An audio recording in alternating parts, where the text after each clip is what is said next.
খুব ভালো করেই জানতাম যে প্রেগনেন্সির এই দিনগুলো আর ফেরত পাবো না।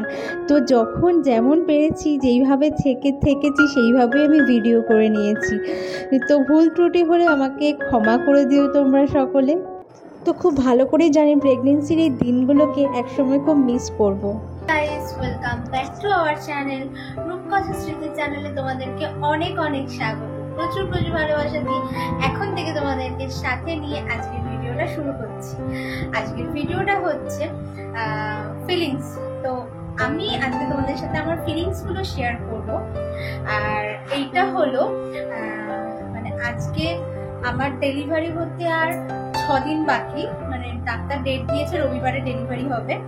তো আর আজকে হচ্ছে তোমার মানে মঙ্গলবার, আর কিছুদিনের অপেক্ষা। তো যেটা বলার, প্রেগনেন্সিটা আমি ভীষণভাবে এনজয় করছি। আর প্রবলেম আছে, চুলকানি আছে, রাতে ঘুম নেই, প্লাস শরীরের মধ্যে একটা মানে অস্বস্তি লাগে, বারবার টয়লেটে যেতে হচ্ছে, বিভিন্ন প্রবলেম। অনেক কিছু খেতে পারছি না, বিশেষ করে ভালো ভালো খাবারগুলো খেতে পারছি না। মানে যেহেতু কোলেস্টেরল বেশি আছে তার জন্য রিচ খাবার খেতে বারণ করে দিয়েছে ডাক্তার, মানে তেল জাতীয় খাবার খাওয়া বন্ধ।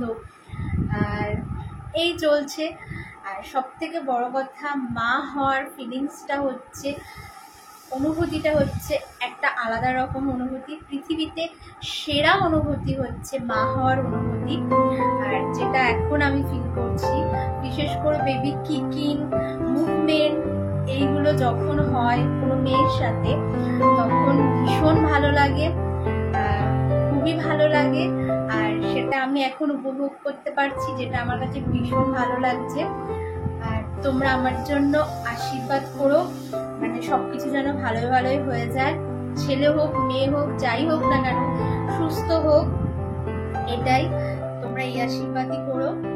কষ্ট কোথায় হচ্ছে, যখন রাতে ঘুমোতে পারছি না, একা একা বসে থাকতে হচ্ছে, বিরক্ত লাগছে তখন, খুবই বিরক্ত লাগে তখন। আর যখন চুলকেই যায় চুলকানো কিছুতেই বন্ধ হয় না, সেই সময়টা খারাপ লাগে। এই বিভিন্ন প্রবলেম গুলো ফেস করতে হচ্ছে। আর যেটা হতো, আর কথা বলতে গিয়ে আমি প্রচণ্ড হাঁপিয়ে যেতাম। কোনো কাজ করা তো দূরের কথা, কাজ করতে গেলে তো হাঁপিয়ে যেতাম, আমি কথা বলতে গিয়ে প্রচণ্ড হাঁপিয়ে যেতাম। মানে আমি যখন স্নান করে বের হতাম তখন হচ্ছে আমি হাঁপিয়ে যেতাম, কিছুক্ষণ রেস্ট নিয়ে নিতাম বা একটু শুয়ে নিতাম, তারপরে হচ্ছে অন্য কাজ করতাম। আর একটা যেটা হয়েছিল, আমার প্রচণ্ড ব্যাক পেন হয়েছিল। প্রথম 3 মাস তো প্রচণ্ড ব্যাক পেন হয়েছিল, আর শেষের 3 মাস মানে ওই 7 মাস 8 মাস 9 মাসের সময় প্রচণ্ড ব্যাক পেন হয়েছিল আমার। আর আমি কনসিভ করার পর প্রচণ্ড রোগা হয়ে গিয়েছিলাম। আরেকটা যেটা হয়েছিল আমার হচ্ছে বাঁ দিকটা ফোলাভাবটা বেশি ছিল প্রথম দিকে, আর শেষের দিকে হচ্ছে মানে ওই 7-8 মাসের সময় হচ্ছে আমার ডান দিকে ফোলাভাবটা বেড়ে গেছিলো, শেষের দিকটা এটা ফোলাভাবটা বেড়ে গেছিলো। আর যেটা হতো, আমি সবসময় সাপের ভয় পেতাম, মনে হতো ঘরে সাপ রয়েছে, মনে হয় বাথরুমে সাপ রয়েছে, তারপর মনে হতো বাড়ির চারপাশে সাপ ঘুরে বেড়াচ্ছে, এরকম হয়েছিল আমার সাথে। আর যেটা হতো, প্রথম 3 মাস আমার প্রচণ্ড চুল উঠতো, মানে আমি যখনই আঁচড়াতাম চিরুনি ভরে ভরে চুল উঠতো। কিন্তু 3 মাস পর থেকে, মানে ওই তোমার 4 মাস 5 মাসের সময় থেকে আমার চুল পড়া একদমই বন্ধ হয়ে যায়, মানে একটা চুলও পড়তো না মাথাটা। আমি যখন মাথা আঁচড়াতাম আমার চিরুনিতে তখন একটা চুলও পড়তো না, যেটা দেখে আমার প্রচণ্ড আনন্দ হয়েছিল যে বাহ, বেশ তো ভালো হয়েছে যে আমার চুল পড়া বন্ধ হয়ে গেছে, যেটা আমার খুব ভালো লেগেছিল। আরটা যেটা বলার ছিল, আমার FHR যেটা হয়েছিল, FHRটা প্রথম দিকে হচ্ছে মানে ফিটাল হার্ট রেট, যেটা প্রথম দিকে খুব কম এসেছিল, 120 এসেছিল। তারপরে হচ্ছে তার পরের মাসে যখন আবার চেক আপে গিয়েছিলাম তখন হয়ে গেছিলো 179। তারপরের মাসে আবার যখন আমি চেক আপে গিয়েছিলাম সেটা হয়ে গেছিলো 153। তারপরের মাসে হয়ে গেছিলো 154। আর শেষের দিকে মানে আমার 9 মাসের দিকে সেটা হয়ে গেছিলো 151। তো ফিটাল হার্ট রেটটা এক এক মাসে এক এক রকম ছিল আমার ক্ষেত্রে।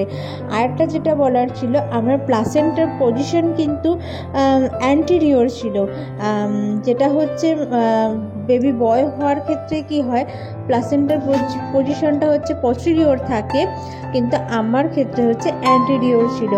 আর যেটা আমি ভেবেই নিয়েছিলাম আমার বেবি গার্ল হবে, তবে না, আমার বেবি বয় হয়েছে।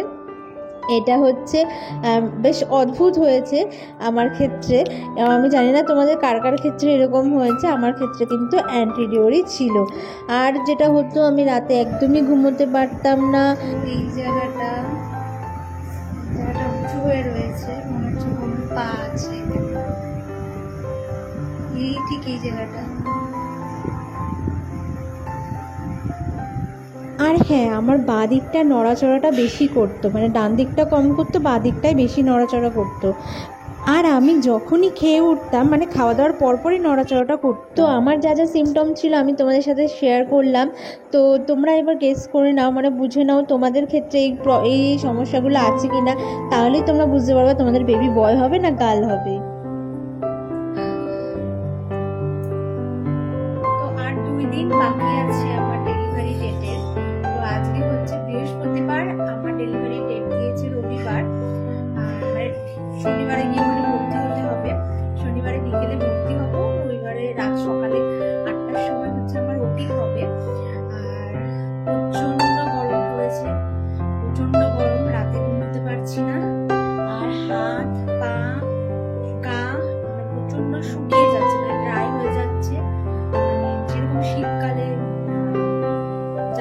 ডিসেম্বর জানুয়ারিতে যেরকম আমাদের গা হাত পা শুকিয়ে যায়, সেরকম শুকিয়ে যাচ্ছে। এদিকে গরমও লাগছে, এদিকে গা হাত পা শুকিয়ে যাচ্ছে, আর প্রচন্ড কষ্ট হচ্ছে গরমে।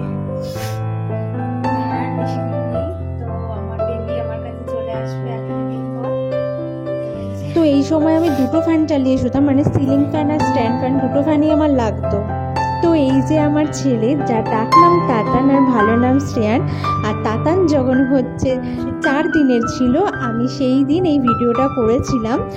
আর তোমরা ওকে অনেক অনেক আশীর্বাদ করো, অনেক অনেক ভালোবাসা দিও, আর ও যেন জীবনে প্রতিষ্ঠিত হয়, মানুষের মনে মানুষ হতে পারে, এই আশীর্বাদই করো তোমরা।